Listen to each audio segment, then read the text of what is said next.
This is Sarah, Block Editor. I'm here with ZeHi, one of your Neo-Tokyo leads.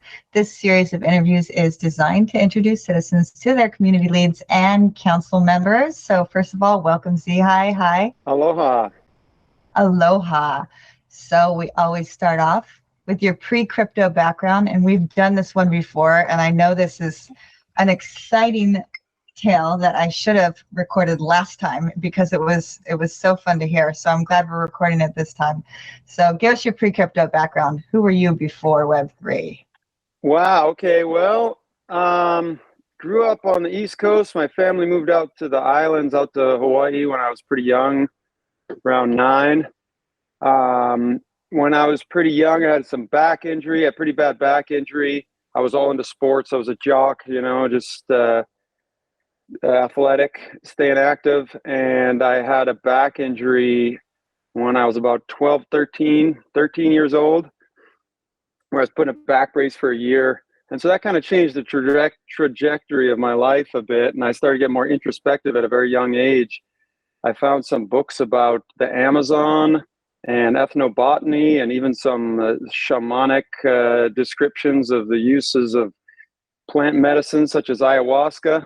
I became very interested in psychedelics and shamanic studies and ethnobotany, and expressed this interest to my family when I was about a senior. And I hadn't known because I hadn't been living with my dad, but he had been helping to represent a group from the Amazon. And so he had some connections down there. And just a few days after I graduated high school, went down deep into the jungle and started to fulfill what I had wanted to do for those last few years. And I spent most of my 20s down in the jungle, between there and Hawaii, kind of bringing back some of the medicine traditions and practicing those. Started having a family, so had to get a real job in the real world too. Became a marriage family therapist, have a private practice, and practicing also alternative healing practices that I studied and learned in the jungle. So let's see, basically that takes me up to crypto times. Wait, you got to tell the story of the movie you were in, because I loved that one. Oh, yeah. Well, that was right after because I did a master's thesis on the system of healing in the village that I lived in the Amazon. And I was with my professor, Stanley Krippner. He's pretty well known. He was a contemporary of like Timothy Leary, Ralph Metzner, Ram Dass, Richard Alpert, these folks. And after I was publishing and releasing that thesis, he invited me to do a presentation at Albert Hofmann's 100th birthday. Albert Hofmann, who was the inventor or the discoverer of LSD. We just celebrated Bicycle Day on our DGen Digest last week. That was fun. Anyway, so yeah, I think it was on that last episode too. But they asked me about that there too. And there was a group there filming a documentary for the History Channel, and they asked me to play Albert Hofmann, and I ended up having a nice clip of me riding the bike after he just first experimented with his new discovery. I loved that story the first time I heard it because I didn't know the history of LSD. So I had to go look it up and see who I was actually talking to. And I was blown away. That was an exciting story. All right. So let's get into how you got into crypto. How were you first introduced to crypto? What got you on this track?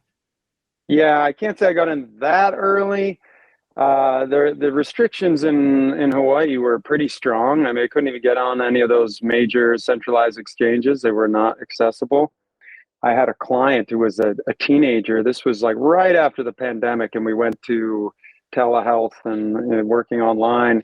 I had a client who was like a high school kid, and he was trying to get me to buy Bitcoin. He's like, "This is the way." And he was teaching me like what's it called, the Forex trading, and he was just telling me to get into Bitcoin. It would have been perfect timing because it was right after that huge crash. But I was, you run into roadblocks. this is the whole thing for bringing new people into crypto. We have to have it super easy, and the regulations have to allow it. Where I was at was not easy. The regulations weren't allowing it. So it took me a few more months before I found a nice entry. But then I started investing probably at the end of that year, 2021, the beginning of 2021. And shortly thereafter, started seeing some videos from Becker and Elio, and started getting into NFTs a little bit. Right around the time they were starting the whole Neo Tokyo riddles, managed to get into a couple communities that were working on those riddles, and found a way to mint. I was in the famous group 3, the infamous group 3 that got moved to group 4, but was one of the lucky ones whose number was still available by the time I got in. And roll us into what your current focus is. You've got a lot of different side projects going. You've got some outside businesses. Where does most of your time go now? Well, I was putting in a lot of time, and the fact that there was a pandemic is what allowed me to get into crypto and into, Neo Tokyo and NFTs and whatnot. And in the media work that we began doing with Neo Tokyo News, I got involved in that just like 2 weeks in. The legend Bad Future and some really talented citizens were together and got that going. So I've been working on that, and we were putting in a lot of time. And that was mainly because things had stopped, the world had stopped, we were in this pandemic, and we could focus on that.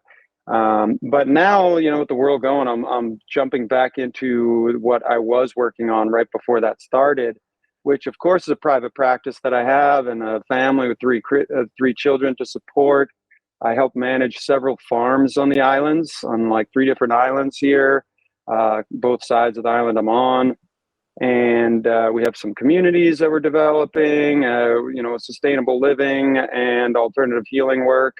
And recently I've been helping to develop a very beautiful property, which we are going to turn into a healing retreat center, and we're in process of that. So I'm spending a lot of time with the oversight of the development of the facilities and infrastructure for this retreat center. It's a very beautiful property in the tropical environment. We've got nice waterfalls, and it'll be very, very therapeutic environment out here.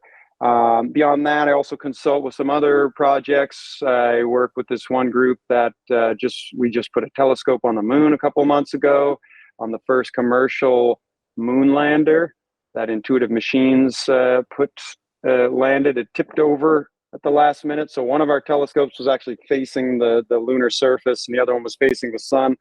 So it wasn't 100% successful, but I think it's pretty cool to be able to help put a telescope on the moon, take a couple pictures.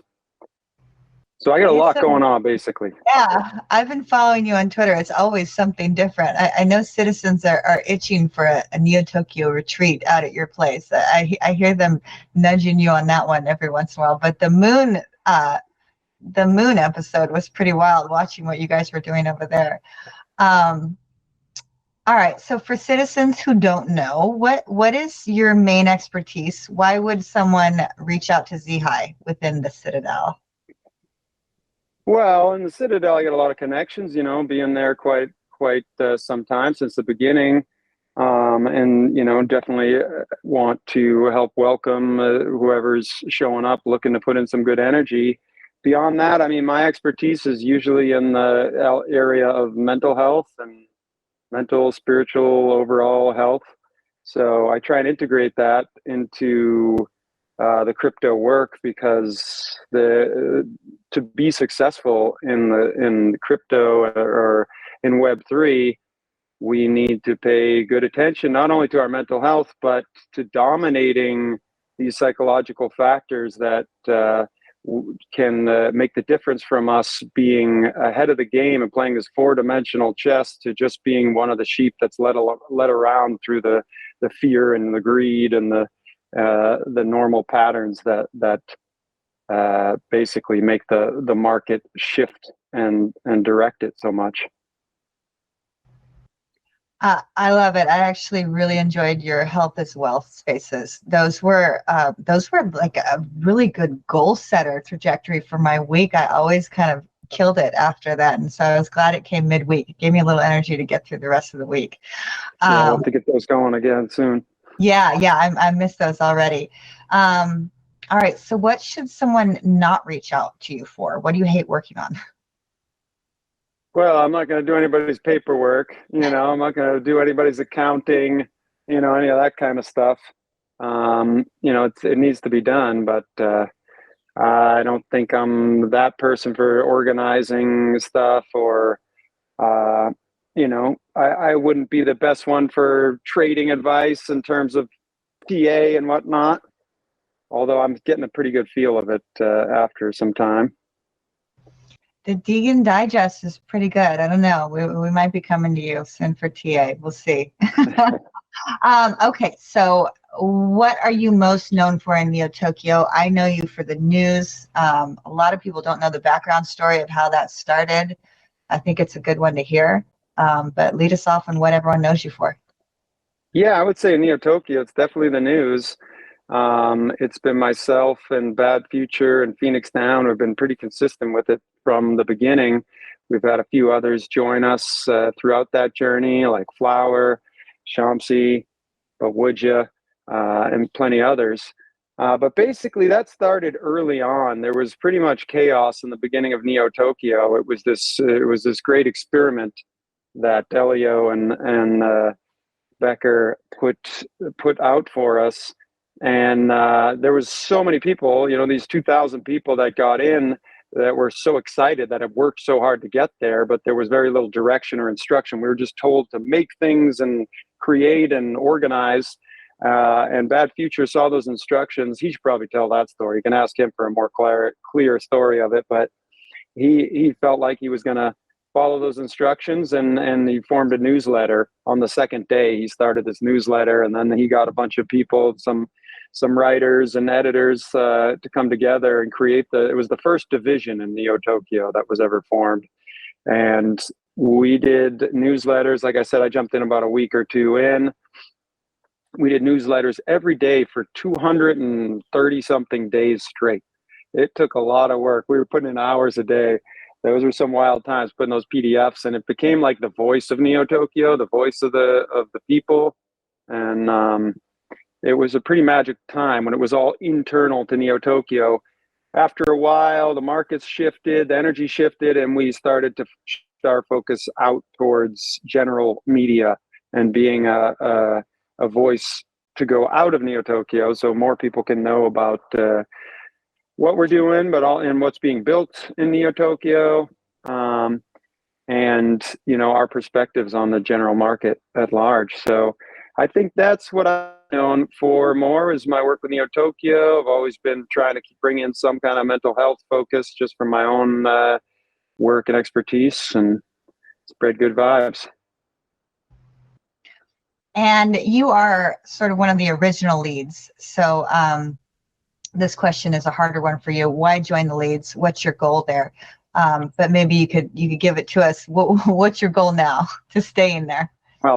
Well, you see, I joined it because it was like, I'm like, man, I'm gonna start this little podcast, this little Twitter Space podcast. It's called Market Monday, right? And I was like, I'm gonna join the leads, and I'm gonna get Elio to come on the show. See, so the angelic overlord is gonna come on the show and bless the show. You see, and if he does that, then we're just going to the moon. I don't even need to bring a telescope this time, right? So I'm like, well, I'll just join the leads, and that'll happen. Still working on it.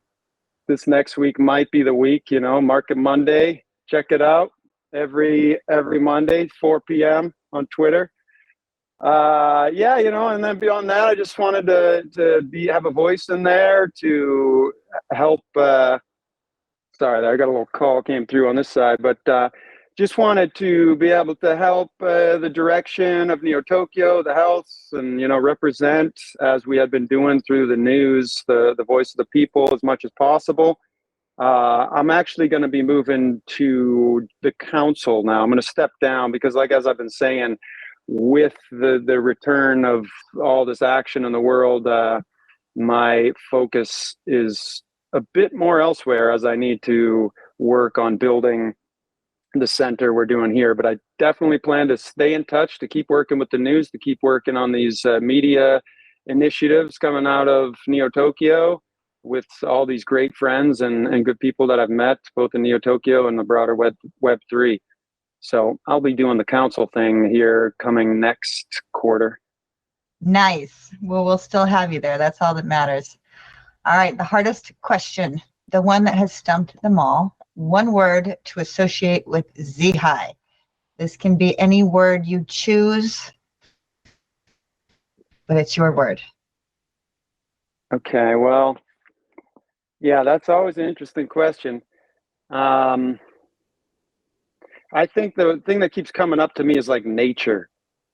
Nature, nature as in the natural world, as in like health of being in tune with nature, the elements, because I think that's what I'm most connected with, working with plants, working with water, working with the air, working with the earth, and finding health through that work. So in this world of metaverse and cryptocurrencies and social media, I'm dropping a little bit of nature. So when people say touch grass, you can touch grass, hug a tree, jump in the river, jump in the ocean, catch a wave. Good health, good times. Good times. I like it. And that sort of rolls us into our final question, but you can go deeper on it. It's kind of you beyond Neo Tokyo, you beyond Web3, but there's a lot there. What are your hobbies kind of outside of crypto? And I think we touched on a lot of it, but tell us more. Yeah, I would say, like I said, with ethnobotany, I like to do gardening work. I like to plant and grow different kinds of medicines, medicines from all over the world. And working with plants, I find a lot of joy and learn quite a bit, seeing these plants and learning to see how to help them thrive. And then once they do thrive, being able to enjoy the good benefits they bring through their medicinal uses.